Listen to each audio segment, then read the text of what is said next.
What is up, everybody? Random Random Man here, aka RRM, bringing you another rapid movie review, aka RMR.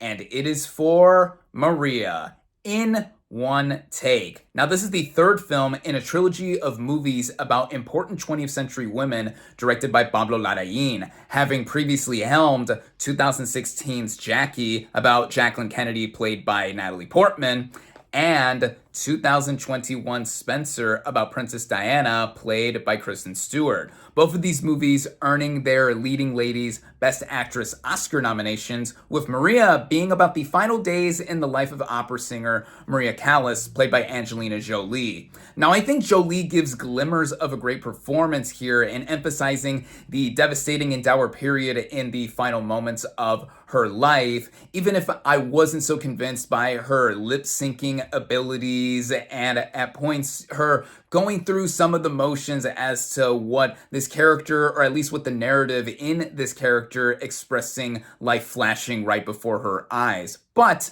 I do think that she is getting in to Best Actress at the Oscars for now, with her having just been nominated for the Golden Globe earlier this week and just this morning at Critics' Choice.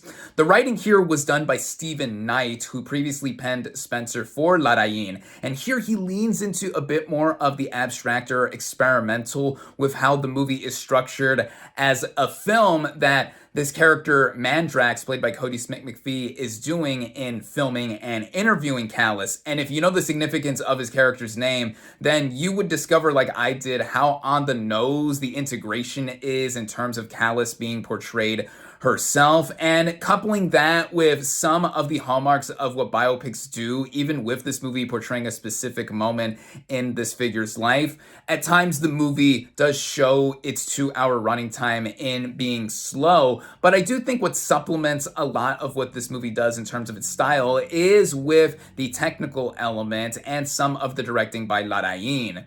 The production design here, like the exteriors and interiors of Paris, France, or some of what we see of where Callas is living, I thought were quite exquisite. The cinematography by Ed Lachman is beautifully done, even with me seeing this thing on my TV behind me streaming on Netflix. And then the costume design was just nominated this morning too at Critics' Choice, and I thought that all of the outfits that Callas was wearing were quite divine. And I think that with what the movie is doing as well in trying to be this specific kind of piece and going through melancholic memories of Maria Callas, and also just her trying to grasp onto the music that she was always singing, with her losing her voice and just her health being on the decline. It really did make me feel at points for the character, even if we didn't get entirely sound details or just further insight into Callas herself. I think it was more emphasizing her as a diva figure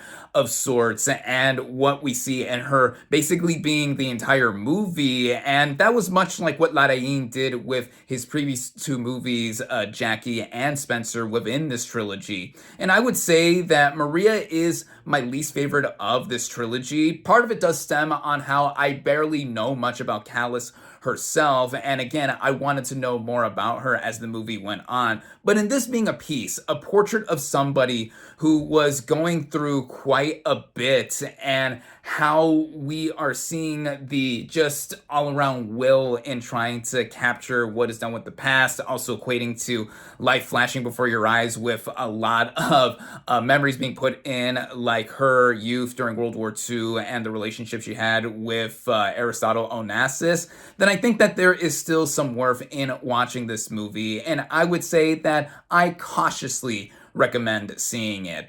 With that, my final verdict for Maria is 3 out of 5 stars. And there you have it.